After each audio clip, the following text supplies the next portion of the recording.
नमस्कार. आजच्या सेशनमध्ये आपल्या सर्वांचं स्वागत.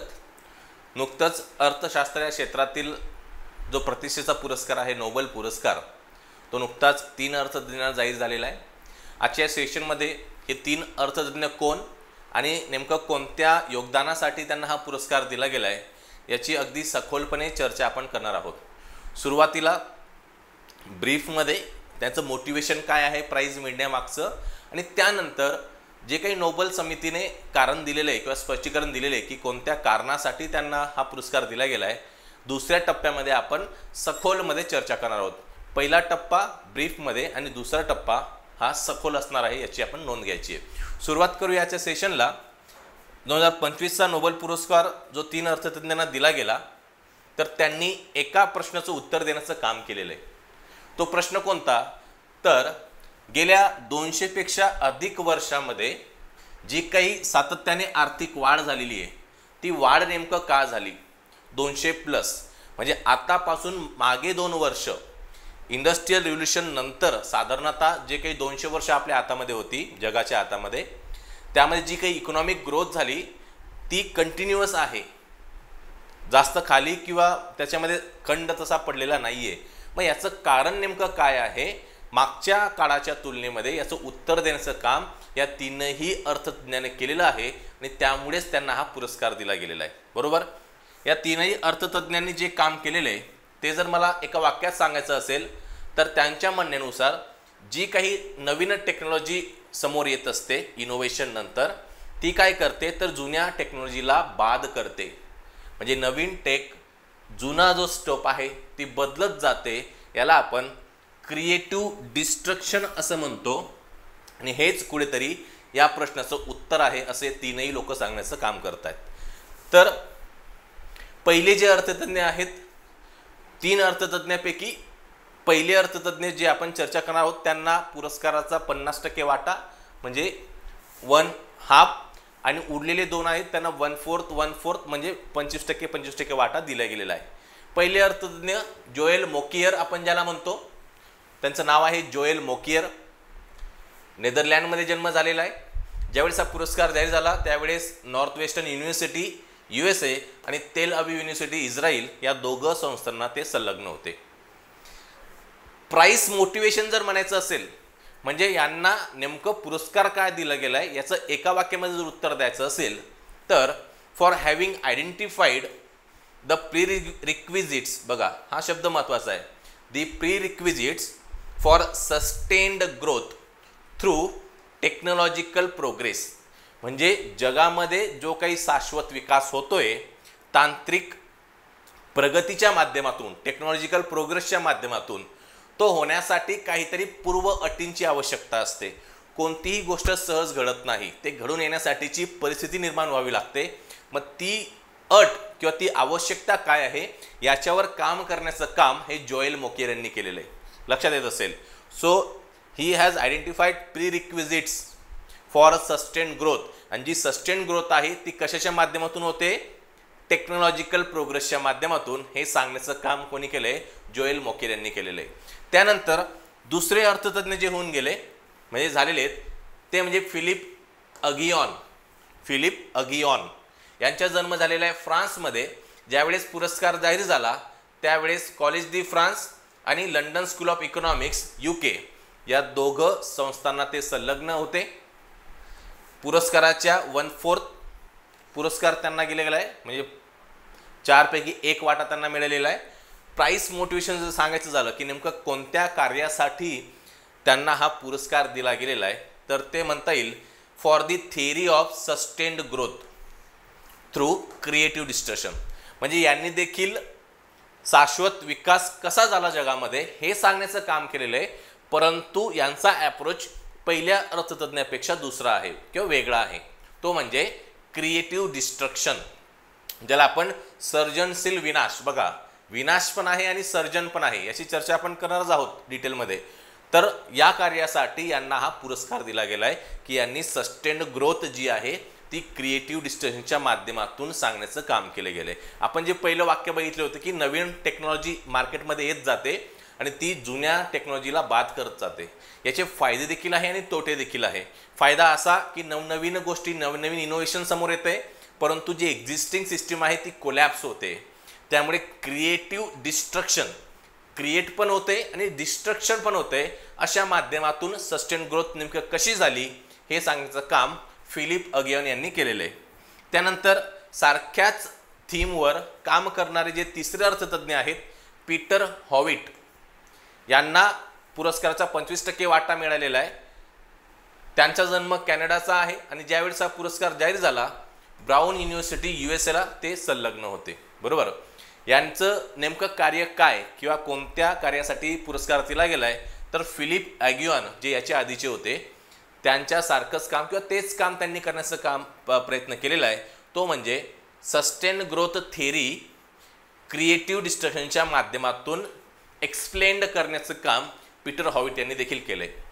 म्हणजे साधारणतः तिघांपैकी पहिले अर्थतज्ञ आणि दुसरे अर्थतज्ञ आणि तिसरे अशा 2 कॅटेगरी आपल्याला करता येतात.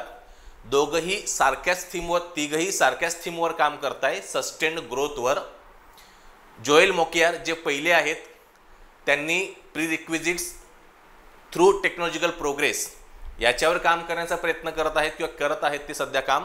आणि दुसरे आणि तिसरे अर्थतज्ञ यांनी क्रिएटिव्ह डिस्ट्रक्शन हा मुद्दा घेऊन सस्टेन्ड ग्रोथ थेरी स्पष्ट करण्याचं काम केलेलं आहे. म्हणजे मुळामध्ये या वर्षीचा जो पुरस्कार जाहीर झालेला आहे तो शाश्वत विकास नेमका का झालेला आहे किंवा कसा होतोय याच्यावर काम करण्यासाठी जाहीर केला गेलेला आहे. बरोबर. हे आपल्याला समजून घ्यावं लागेल असं मला वाटतं. फक्त 2 पॉईंट लक्षात ठेवायचे.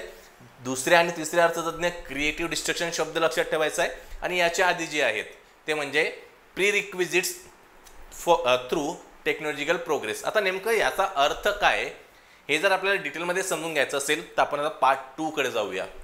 पार्ट 2 जो आहे तो थोडा सखोलपणे चर्चा करण्यासाठी आहे. ज्यांना फक्त अर्थतज्ञ कोण होते त्यांची काही माहिती आहे आणि नेमकं मोटिवेशन काय आहे त्यांना पुरस्कार मिळण्याचं ते जर जाणून घ्यायचं होतं तर हा पहिला पार्ट आपण चर्चा केलेली आहे. आता दुसरा पार्ट याच्यासाठी की नेमकं ती थेरी काय सांगते किंवा त्यांनी जे कार्य केलेलं आहे त्याचा आपल्याला किंवा जगाला कसा फायदा होतोय आणि त्यातून काय शिकण्यासारखं आहे हे समजून घेण्यासाठी. तर लक्षात घ्या, मानव विकास जेव्हापासून सुरू झालेला आहे म्हणजे मानवाचा जन्म या पृथ्वीवर झाला आणि तेव्हापासून तर आतापर्यंत आपण जर ऑब्झर्व केलं, आता मी जे सांगणार आहे लक्षात घ्या, याच्यानंतर आपण जे काही चर्चा करणार आहोत ही चर्चा म्हणजे या तिघही लोकांनी सांगितलेले मुद्देच आहेत. माझं मी मनाचं काही सांगणार नाहीये. तर या तिघांचं असं म्हणणं होतं की आतापर्यंत जो काही मानव विकास झाला तर मॅक्सिमम काळ जो होता, पिरियड जो होता त्याच्यामध्ये पिढी दर पिढी जीवनामध्ये फारसा विकास झाला नाही या लोकांच्या. Exception industrial revolution. म्हणजे इंडस्ट्रियल रिव्होल्यूशनच्या आधी मानवाचं जे जीवन होतं त्यामध्ये पिढी बदलत गेल्या, लोक जन्माला आलेत, ते मेलेत, परंतु फारसा बदल आपल्याला बघायला मिळत नाही. परंतु एका गोष्टीने मानवाचं जीवन बदललं ती म्हणजे इंडस्ट्रियल रिव्होल्यूशन आणि ती झाली होती ब्रिटनमध्ये सुरू 18व्या शतकामध्ये त्या दरम्यान. त्यामुळेच आपण म्हणतो ना की 18, 19 आणि 20 म्हणजे 1800च्या शतकानंतर 18व्या शतकानंतर 200 वर्षामध्ये जी प्रगती झाली त्याचं कारण शोधण्याचं काम यांनी केलेलं आहे. आधीचं पण त्यांनी स्पष्ट केलंय की बाबा तिथे प्रगती का नाही झाली. 2 टप्प्यामध्ये त्यांनी डिवाइड केलेलं आहे, 1800च्या आधी आणि 1800च्या नंतर. नंतर नेमकं प्रगती का झाली आणि आधी प्रगती का नाही झाली हे सांगण्याचं काम या तीनही लोकांनी केलेलं आहे. हे तुम्हाला लक्षात येत असेल. तर फ्रॉम स्टॅग्नेशन टू ग्रोथ. आता प्रत्येक स्लाइडला आपण एक हेडलाईन दिलेली आहे. नोबेल पारितोषिक देणारी जी समिती आहे त्यांनी जे काही डिस्क्रिप्शन यांचे पुरस्कार देताना यांच्याबद्दल दिलेलं आहे, कंटेंट दिलेलं आहे, त्यावरूनच आपण या हेडलाईन घेतलेला आहे आणि तोच कंटेंट आपण या ठिकाणी चर्चा करणार आहोत. तर ओल्ड नॉर्मल म्हणजे 1800च्या आधी. आता चर्चा करताना 2 टप्प्यामध्ये तुम्ही डोक्यात ठेवायचे की 1800च्या आधी म्हणजे इंडस्ट्रियल रिव्होल्यूशन झाल्याच्या आधी नेमकं काय सिच्युएशन होती आणि नेमकं नंतर काय झाली आतापर्यंत. तर 1800च्या पूर्वी ज्या अर्थव्यवस्था होत्या त्या काइंड ऑफ स्टक झालेल्या होत्या किंवा अडकलेल्या होत्या. का? कारण बहुतांशी शोध लागले असं नाही. 1800च्या आधी शोध लागले नव्हते का जगामध्ये, शोध म्हणजे काय, इनोव्हेशन म्हणूया, काही डिस्कवरी म्हणूया, ज्याने मानवाच्या जीवनावर डायरेक्ट किंवा इनडायरेक्ट परिणाम झाला होता, तर शोध लागले होते.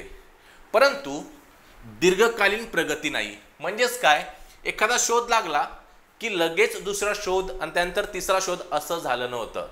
शोध लागला, खूप सारा पिरियड मानवाच्या जीवनातला गेला आणि मग काही काळानंतर दुसरा शोध लागला. बरोबर. आता तसं नाहीये. सो आपल्याला इनोव्हेशनचं कंटिन्युअस सायकल त्या ठिकाणी बघायला मिळत नाही. हा पहिला मुद्दा आपण लक्षात घ्यायला पाहिजे इंडस्ट्रियल रिव्होल्यूशनच्या आधी. बरोबर.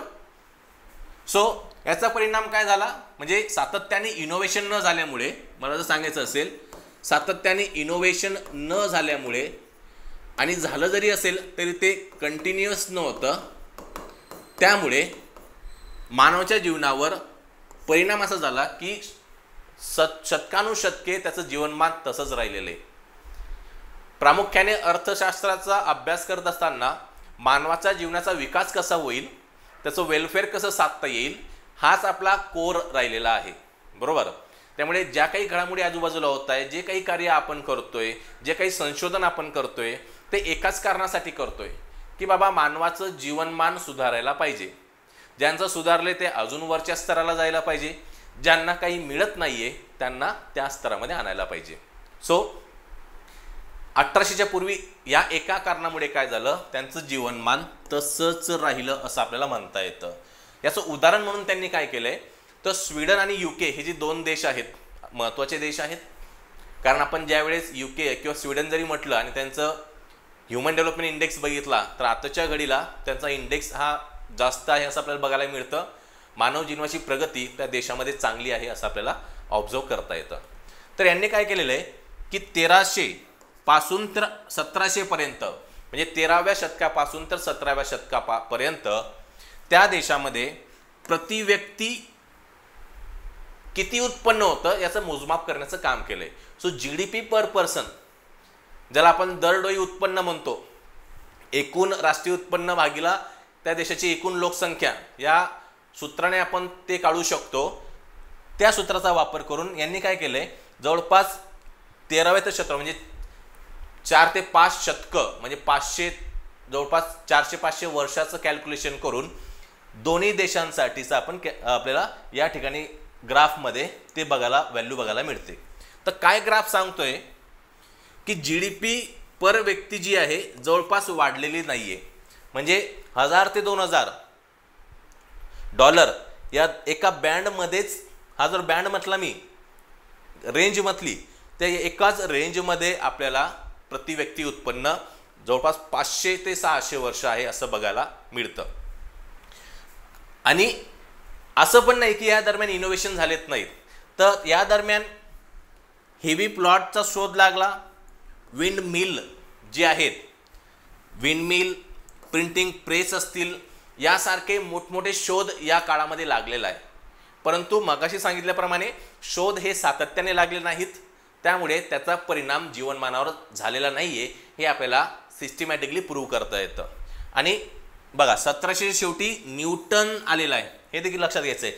आपल्याला मानवाचा विकास जो झालेला आहे त्याची सायकल या ठिकाणी समजून घ्यायची की न्यूटन नेमकं कधी आलेला आहे. सो हे झालं old normal. Okay, old normal before 18th century.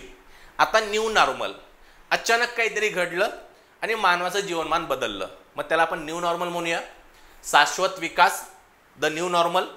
So लक्षात घ्या 1800 नंतर, आता या ठिकाणी बघायचंय की 1800 नंतर जगामध्ये आपण सातत्याने 2% स्टडी ग्रोथ, जो काही वाढ झालेली आहे उत्पादनामध्ये किंवा इतर गोष्टींमध्ये, ती वाढ आपल्याला सातत्याने आपण बघतोय.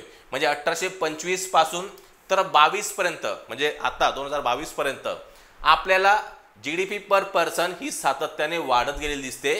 त्याच दोन देशांमध्ये आपण जर प्रमुख दोन देश एक उदाहरण म्हणून घेतले तर 1800च्या आधी एकाच रेंजमध्ये होते 1000 ते 2000, परंतु साधारणतः इंडस्ट्रियल रिव्होल्यूशन झाल्यानंतर आपल्याला बघायला मिळतं की 10,000 पासून जवळपास 50,000 डॉलर, बघा 1000 ते 2000 डॉलर पासून 1800 नंतर डायरेक्ट 50,000 डॉलर पर्यंत GDP पर पर्सन या ठिकाणी गेलेलं आहे, दरडोई उत्पन्न. तर म्हणजे प्रत्येक पिढीमध्ये आपण जर एक पिढी म्हटलं तर प्रत्येक पिढीमध्ये व्यक्तींची संपत्ती दुप्पट झालेली आहे 18व्या शतकानंतर. याची कारण काय म्हणता येईल तर प्रमुख कारण की इंडस्ट्रियल रिव्होल्यूशन, जी काही औद्योगिक क्रांती झाली जगामध्ये, ते प्रमुख कारण आहे. त्यामध्ये स्टीम इंजिनचा शोध लागणं असेल, नवनवीन फॅक्टरीज येणं असेल, रेल्वेज येणं असेल. म्हणजे काय, या 200 वर्षामध्ये जे पहिली स्लाइड होती 200+ जी वाढ का झाली तर लक्षात घ्या, या 200 वर्षामध्ये सातत्याने एंडलेस इनोव्हेशन झालेलं आहे. इनोव्हेशन झालं आणि थांबले असं नाही, तर एक इनोव्हेशन झाल्यावर दुसरं झाल्यावर तिसरं, ही सायकल कंटिन्युअस आपल्याला बघायला मिळते. रेल्वे, स्टीम बोट, फॅक्टरी, म्हणजे स्टीम इंजिन शोध लागला त्यामुळे या गोष्टी झाल्या. 3 फेज जनरेटरचा शोध लागला त्यामुळे electric motor, safer workplace, household appliances, power grid यांचा शोध लागला. आर्टिफिशियल इंटेलिजन्स म्हणजे आताचा काळ, या एका गोष्टीचा शोध लागल्यामुळे मेडिकल AI, रोबोटिक्स, रिसर्च आणि ऑटोनॉमस सिस्टीम यांच्यामध्ये आपल्याला सातत्याने इनोव्हेशन क्षणाला होताना दिसतंय.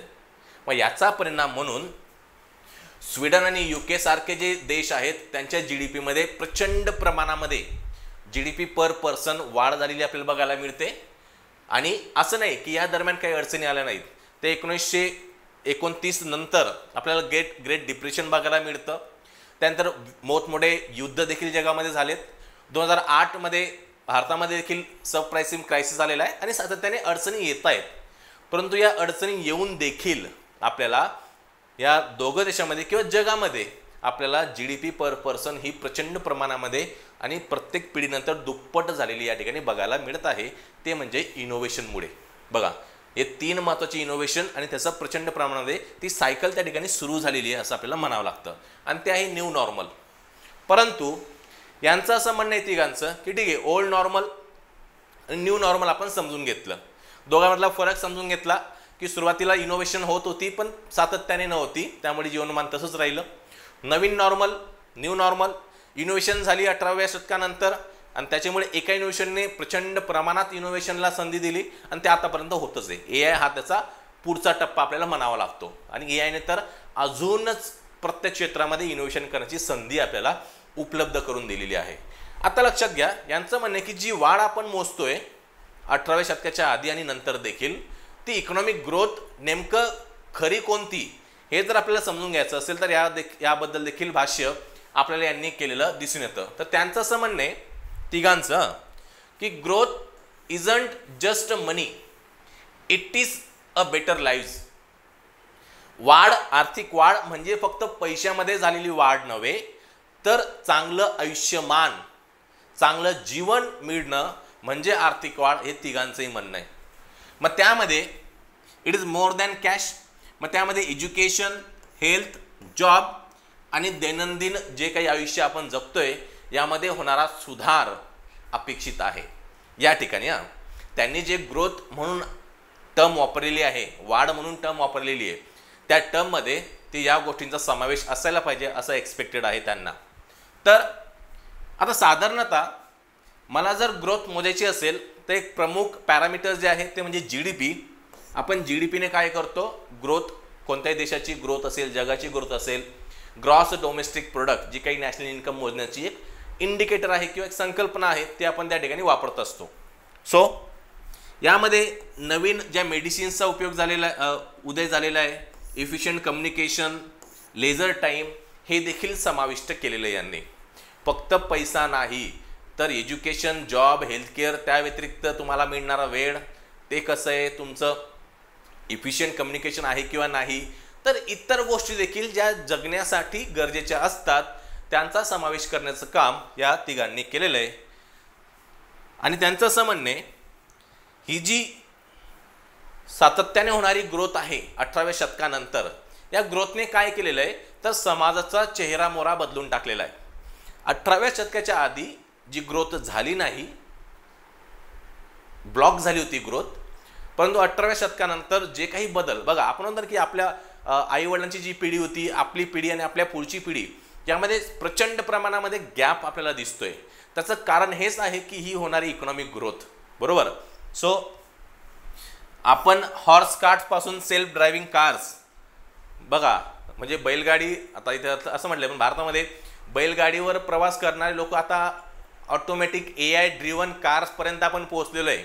त्यामुळे किती मोठ्या प्रमाणात, प्रचंड प्रमाणामध्ये समाजामध्ये बदल झालेला आहे हे आपल्याला या ठिकाणी ऑब्झर्व करता येतं. आणि याचं मूळ कारण म्हणजे ग्रोथ, इकॉनॉमिक ग्रोथ. बरोबर. सो ग्रोथ म्हणजे better healthcare, improve educational opportunities, more leisure, better products, more efficient communication. आपण सहज आता मोबाईल फोन व्हिडिओ कॉल केला म्हणजे घरी बोलता येतं. आधी ते शक्य नव्हतं. मग या सर्वच गोष्टींचा विचार ग्रोथमध्ये व्हायला पाहिजे असं यांचं म्हणणं आहे. आणि त्याच दृष्टिकोनातून त्यांनी 2 विभाग या काळाचे केलेले आहेत. त्यामध्ये technical innovation, building on old ideas, replacing outdated ones. प्रमुख कारण जे आहे हे ग्रोथ होण्याचं ते म्हणजे नवनवीन इनोव्हेशन हे जुन्या इनोव्हेशनला बाद करते आणि पुढे घेऊन चाललेलं आहे आपल्याला. सो रिअल ग्रोथ म्हणजे काय हे समजून घेण्याचं आपण काम केलेलं आहे. आता या टप्प्यामध्ये आपण हे जे इंडिव्हिज्युअल अर्थतज्ञ आहेत त्यांनी या संपूर्ण चर्चेला किंवा संपूर्ण सस्टेन ग्रोथमध्ये कोणत्या अनुषंगाने योगदान दिले त्याची चर्चा करूया. तर जोएल मोकियार यांनी जी आयडिया मांडलेली आहे एक्सप्लेनेशन करताना, तर त्यांनी युजफुल नॉलेज ही महत्त्वाची संकल्पना मांडली. कोणती? Useful knowledge. लक्षात ठेवा, जोएल मोकियार यांनी मांडलेली संकल्पना आहे युजफुल नॉलेज. त्यांचं असं म्हणणं आहे की कोणत्याही देशाच्या किंवा जगाच्या आर्थिक वाढीसाठी हे युजफुल नॉलेज अत्यंत आवश्यक आहे. मग युजफुल नॉलेज म्हणजे काय की जगामध्ये ज्या काही गोष्टी आहेत त्या कशा काम करतात आणि त्या कशा बनवायच्या हे समजून घ्यायचं नॉलेज किंवा हे जर ज्ञान असेल तर त्याला आपण युजफुल नॉलेज असं म्हणतो. बरोबर. लक्षात येते. मग त्याने काय केलं, या युजफुल नॉलेजला 2 विभागामध्ये कॅटेगराईज केलंय. त्याचं म्हणणे युजफुल नॉलेज एखाद्या व्यक्तीकडे असतं म्हणजे 2 प्रकारचं नॉलेज असायला पाहिजे. पहिलं प्रपोजिशनल नॉलेज आणि दुसरं प्रिस्क्रिप्टिव्ह नॉलेज. आता प्रपोजिशनल नॉलेज म्हणजे काय की वाय या प्रश्नाचं उत्तर मिळवणं. म्हणजे एखादी गोष्ट आहे तर ती का आहे याच्या मागचं लॉजिक जर आपल्याला समजत असेल तर आपल्याला प्रपोजिशनल नॉलेज आहे असं आपण म्हणू शकतो. म्हणजे विज्ञानातील कोणतेही नियम असू द्या, उदाहरणार्थ ग्रॅव्हिटी हा जो नियम होता की कोणतीही वस्तू सोडल्यानंतर ती जमिनीवर जाते, खाली जाते, पण का हे समजून घेण्याचं काम प्रपोजिशनल नॉलेजचं आहे. मग जगामध्ये ज्या काही गोष्टी आहेत त्याच्या मागचा का किंवा वाय सायंटिफिक दृष्टिकोनातून समजून घेणं म्हणजेच तुम्हाला प्रपोजिशनल नॉलेज असणं. त्यानंतर प्रिस्क्रिप्टिव्ह नॉलेज. ठीक आहे बाबा, परंतु ती गोष्ट जर करायची असेल किंवा कोणती जी गोष्ट बनवणं शक्य असेल तर ती कशी बनवायची याचं ज्ञान असणं म्हणजे प्रिस्क्रिप्टिव्ह नॉलेज असणं. त्याची रेसिपी माहिती असणं किंवा ब्लू प्रिंट्स माहिती असणं.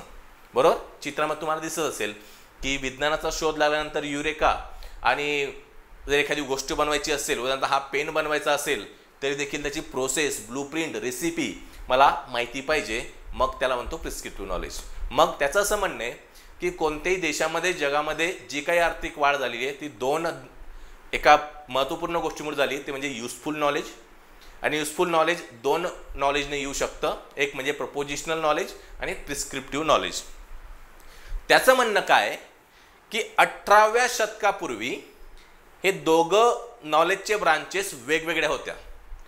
वाय अँड हाऊ हे दोघं वेगवेगळे होते, पॅरलली काम करत होते. त्यामुळे त्याचा परिणाम आर्थिक वाढ खूप स्लो प्रमाणामध्ये झालेली आहे किंवा पाहिजे तशी झाली नव्हती.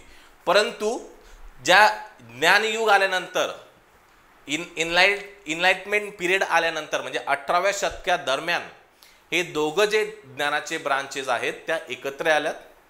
म्हणजे का आणि कसे या दोघं गोष्टी एकत्र आल्या आणि त्याच्यानंतर इनोव्हेशनला सुरुवात झाली.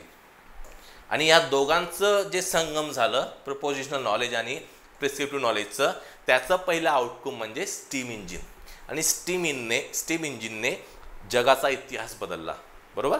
त्यांनी कारण दिलेलं आहे की स्टीम इंजिन आलं, परंतु नेमकं का आलं, कारण त्या दरम्यान म्हणजे ज्ञानयुगादरम्यान 18व्या शतकादरम्यान हे जे दोघं प्रकारचे ज्ञान होते जगामध्ये अस्तित्वात ते वेगवेगळे होते. नंतर ते एकत्र आले. ठीक आहे, कसं ते माहिती आहे, काय नेमका लॉजिक आहे ते माहिती आहे, परंतु जर प्रॅक्टिकल ॲप्लिकेशन जर माहिती नसेल तर ते ज्ञानाचा काही उपयोग नाही. परंतु त्याचं ॲप्लिकेशन हे स्टीम इंजिनच्या माध्यमातून केलं गेलं आणि नंतर ते आपल्याला सर्व इतिहास त्या ठिकाणी माहिती आहे. हे काम कोणी केलंय तर जोएल मॉकेर यांनी हे स्पष्ट करण्याचं काम केलंय. लक्षात घ्या, प्रिस्क्रिप्टिव्ह नॉलेज आणि प्रोपोर्शनल नॉलेज या दोघांचा संगम ज्यावेळेस होतो त्यावेळेस आपल्याला जगामध्ये ग्रोथ बघायला मिळते. ही डायग्राम ते स्पष्ट करते. म्हणजे या ठिकाणी प्रिस्क्रिप्टिव्ह नॉलेज आणि प्रोपोर्शनल नॉलेज हे दोघं वेगवेगळे होते 18व्या शतकाच्या आधी. नंतर म्हणजे आफ्टर 18th सेंचुरी हे काय झाले, एकत्र झाले आणि आपल्याला पुढे ग्रोथ बघायला मिळते. बरोबर. त्यानंतर आता आपण जे सुरुवातीला म्हटलं की प्राइस मोटिवेशन काय होतं जोएल मॉकेर यांचं, तर ते आपण चर्चा करूया. त्यांनी काय सांगितलं की या ज्या वाढीसाठी आवश्यक आयडियाज आहेत, संकल्पना आहेत, ज्ञान आवश्यक आहे की बाबा आर्थिक वाढ करायची म्हणजे काहीतरी आयडिया डोक्यामध्ये यायला पाहिजे प्रत्येकाच्या. मग ही जी आयडिया यायला पाहिजे त्यासाठी 2 गोष्टी आवश्यक आहेत. प्रीरिक्विजिट्स बघा, सुरुवातीला आपण चर्चा केली होती की prerequisites for sustain growth through technological progress. So पहिली गोष्ट, जगाकडे किंवा जगामध्ये रिअल वर्ल्ड स्किल्स असायला पाहिजे आणि बदल स्वीकारणारी सोसायटी असायला पाहिजे. बघा, रिअल वर्ल्ड स्किल म्हणजे काय, जे स्किल्स आहेत त्याला प्रत्यक्षात उतरवता यायला पाहिजे. एखाद्या गोष्टीचं वाय मिळाल्यानंतर त्याला हाऊ मध्ये कन्वर्ट करता यायला पाहिजे. त्याला आपण रिअल वर्ल्ड स्किल म्हणूया. परंतु हे जे बदल होतील, कारण कोणती नवीन गोष्ट मार्केटमध्ये आणल्यानंतर समाजाला ते नवीन असणार आहे. मग हा नवीन बदल स्वीकारणारी जर सोसायटी असेल तरच आपल्याला जगामध्ये ग्रोथ बघायला मिळते. आणि 18व्या शतकानंतर तो बदल झालेला आहे किंवा स्वीकारलेला आहे. त्याच्या आधी तो बदल जास्त प्रमाणामध्ये स्वीकारला नव्हता. आणि हा जो बदल आहे, ही जी बदल स्वीकारणारी सोसायटी आहे किंवा रिअल वर्ल्ड स्किल आहे, प्रथमतः त्याचा संगम आपल्याला ब्रिटनमध्ये बघायला मिळतो. आणि ब्रिटनमध्ये या दोन्ही गोष्टी झाल्यामुळे, पूर्व अटी पूर्ण झाल्यामुळे आपल्याला इंडस्ट्रियल रिव्होल्यूशन 18व्या शतकामध्ये ब्रिटनमध्ये झालंय, हे त्याचं कारण सांगता येतं. सो स्किल्ड वर्कर्स यांनी थेरीला प्रोडक्टमध्ये कन्वर्ट करण्याचं काम ब्रिटनमध्ये पहिल्यांदा केलं, त्यामुळे तिथे इंडस्ट्रियल रिव्होल्यूशन झालं. हे लॉजिक आपण समजून घ्यायचं आहे. परंतु जसं आपण म्हटलं की बदल स्वीकारणारी सोसायटी पाहिजे. बदल झालाय, नवीन गोष्ट आली आहे, याचा अर्थ कोणीतरी जुनं झालेलं आहे, त्यांची टेक्नॉलॉजी जुनी झालेली आहे. तर हे जी लुजर्स जे आहेत, ज्याच्यामुळे या नवीन टेक्नॉलॉजीमुळे, नवीन बदलामुळे त्यांचं नुकसान होणार आहे, ते काय करतात, रेजिस्टन्स करतात, विरोध करतात की हे बदल नको व्हायला, कारण ते बदल झाले तर आमचे जॉब जातील किंवा आमच्यावर त्याचा निगेटिव्ह परिणाम होईल. त्यामुळे हे लुजर्स त्याला विरोध करत असतात. आणि हा जो ज्ञानयुग होतं त्याने काय केलंय, म्हणजे 18व्या शतकामध्ये प्रचंड प्रमाणामध्ये वैचारिक क्रांती देखील घडून आली, ज्याला आपण ज्ञानयुग असं म्हणतो. त्या वैचारिक क्रांतीने काय केलं, ओपननेस अँड फेअर कॉम्प्रोमाइसेसला प्रोत्साहन देऊन हा जो बदल, हा जो रेजिस्टन्स आहे, विरोध जो केला जात होता, तो कमी करण्याचं काम केलेलं आहे. म्हणजे वैचारिक क्रांती झाल्यामुळे की बाबा नवीन बदल हे चांगले असतात, त्यामुळे आपलं जीवन बदलणार आहे, हे खूप मोठ्या प्रमाणामध्ये त्या ठिकाणी सांगितलं गेलं किंवा लोकांना समजलं. आणि त्या पिरियडमध्ये त्यामुळे हा विरोध कमी झाला. आणि विरोध कमी झाल्यामुळे ब्रिटनमध्ये आपल्याला या दोघं गोष्टीमुळे, रिअल वर्ल्ड स्किलमुळे आणि नवीन सोसायटी ती बदल स्वीकारायला तयार झाली, त्यामुळे ब्रिटनची पहिल्यांदा आर्थिक वाढ झालेली आपल्याला बघायला मिळते. हे झालं जोएल मॉकेर याचं लॉजिक. ओके. त्यानंतर हे जे 2 दुसरे आणि तिसरे अर्थतज्ञ होते, ॲगिऑन आणि पीटर हॉविट, यांनी जे मॉडेल मांडलेलं आहे, ज्याला आपण क्रिएटिव्ह डिस्ट्रक्शन मॉडेल म्हणूया, त्याची चर्चा आता आपण करणार आहोत. त्यांनी काय सांगितलं, त्यांनी काय केले की 1992 मध्ये, 1992 म्हणजे ज्यावेळेस भारतामध्ये नवीन आर्थिक धोरणाचा स्वीकार केला गेला, त्या दरम्यान यांनी एक गणितीय मॉडेल मांडलं.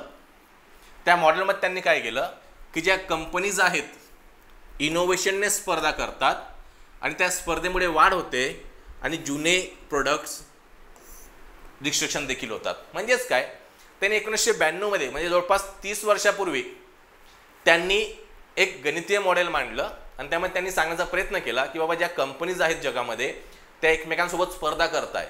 कशाच्या माध्यमातून, तर इनोव्हेशनच्या माध्यमातून, शोधाच्या माध्यमातून, परंतु हे शोध लागल्यामुळे काय होतात, जुने जॉब जुने प्रोडक्ट्स बाद होतात, म्हणजे डिस्ट्रक्शन देखील होतंय, म्हणजे क्रिएशन होतंय इनोव्हेशनच्या माध्यमातून, परंतु त्याचबरोबर डिस्ट्रक्शन देखील होतंय काही जॉब्सचं आणि काही प्रोडक्ट्सचं, बरोबर. सो त्यांचं असं म्हणणं आहे की ज्या कंपन्या हे इनोव्हेशन करण्यासाठी रिसर्च आणि डेव्हलपमेंटमध्ये इन्व्हेस्टमेंट करतात, गुंतवणूक करतात, आपल्याला बेटर प्रोडक्ट्स मिळावं म्हणून पेटंट्सच्या माध्यमातून त्यांना टेम्पररी मोनोपॉली मिळते आणि प्रचंड नफा देखील मिळतो.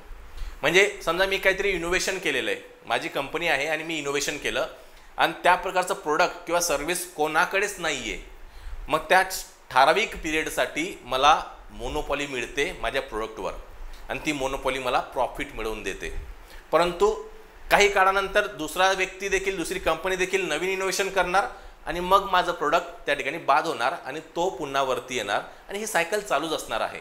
सो हे या ठिकाणी सांगण्याचं काम या दोघांनी केलेलं आहे. सो नवीन इनोव्हेशन्स काय करतात, जे काही जुने लीडर्स आहेत, समजा आपण एखाद्या शिडीवर चढतोय, लॅडरवर चढतोय, ज्याने पहिल्यांदा इनोव्हेशन केलं तो वरती चढायला लागला, नंतर ज्याने इनोव्हेशन केलं, म्हणजे समजा माझ्या आधी कोणी इनोव्हेशन केलं आणि आता मी इनोव्हेशन केलं, तर मी पुन्हा त्या पुढे जाणार आणि त्याला खाली पाडणार आणि माझी कंपनी पुढे येणार, पुन्हा दुसरं कोणी इनोव्हेशन करणार, तो खाली पाडणार. या ठिकाणी बघा, ही इनोव्हेशनची सिरीज आहे.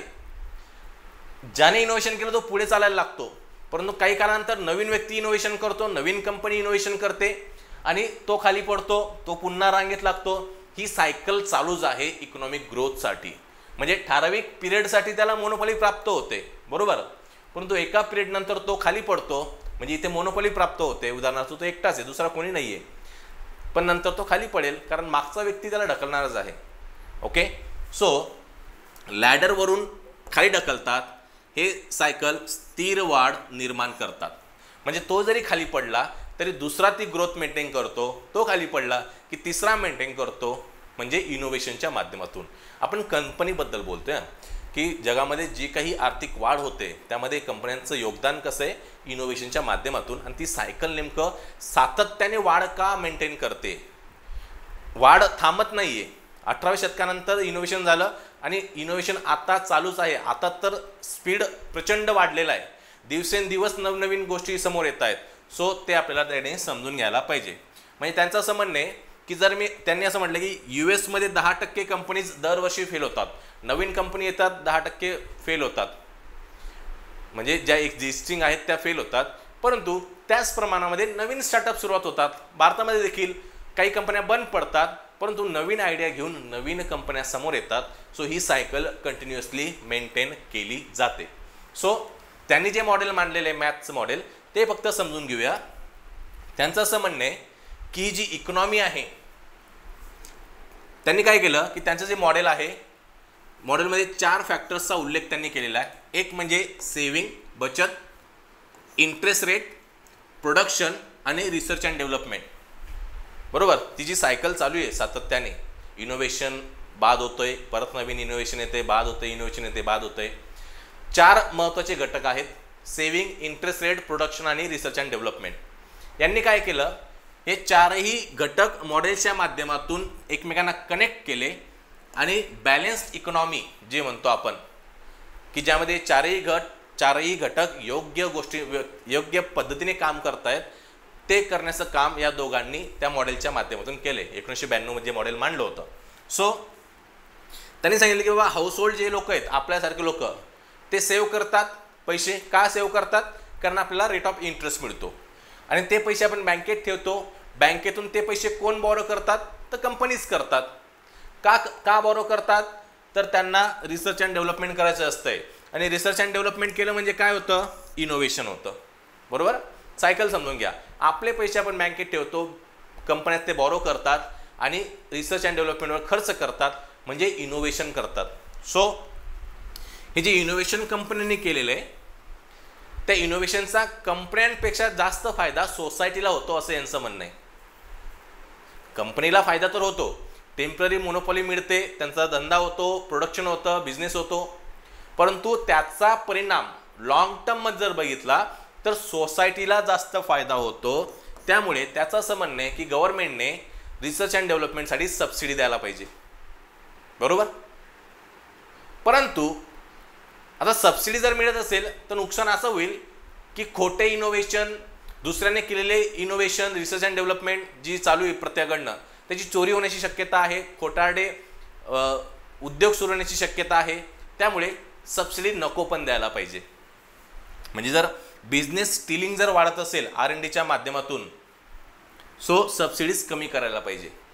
बघा, म्हणजे सोसायटीला फायदा होतोय म्हणून सबसिडी द्यायला पाहिजे, परंतु निगेटिव्ह साईड की त्या ठिकाणी बिझनेस स्टिलिंग होऊ शकते, त्यामुळे सबसिडी कमी करायला पाहिजे. मग यांचं असं म्हणणं आहे की जे दोघं गोष्टी ज्या आहेत की रिसर्च अँड डेव्हलपमेंट पण व्हायला पाहिजे आणि चुकीच्या गोष्टी नको व्हायला पाहिजे, यांच्यामध्ये बॅलन्स प्रस्थापित करता आला म्हणजे आपण त्या देशाला, त्या जगाला जी ऑप्टिमल ग्रोथ एक्सपेक्टेड आहे इनोव्हेशनच्या माध्यमातून, ती आपण साध्य करू शकतो या ठिकाणी सांगता येतं. बघा, प्रोडक्शन, R&D, इंटरेस्ट रेट आणि हाऊसहोल्ड या चारही घटकांना एकमेकांना साधून ग्रोथ कशी साधता येते हे सांगण्याचं काम, किंवा आतापर्यंत नेमकं कशी ते साधलं गेलंय आणि ग्रोथ झालेली आहे हे स्पष्ट करण्याचं काम या दोघांनी, ॲग्युऑन आणि हॉविट या दोघांनी या ठिकाणी केलेलं आहे असं आपल्याला म्हणता येतं, बरोबर.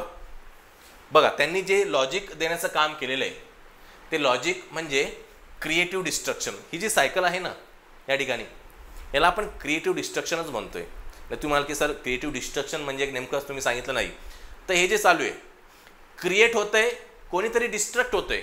बघा, हा व्यक्ती या ठिकाणी पडतोय, destruction of jobs, products, but again कोणीतरी आलेले नवीन प्रोडक्ट, नवीन जॉब घेऊन. सो या क्रिएटिव्ह डिस्ट्रक्शनच्या माध्यमातून ही जी ग्रोथ आहे, ज्याला हे चार घटक महत्त्वाचे आहेत, सेव्हिंग, इंटरेस्ट रेट, प्रोडक्शन आणि R&D. आणि R&Dचं थोडं स्पष्टीकरण पण या ठिकाणी दिलेलं आहे की R&D करत असताना काय गोष्टी लक्षात घ्यायला पाहिजे, बॅलन्स कसा साधला गेला पाहिजे.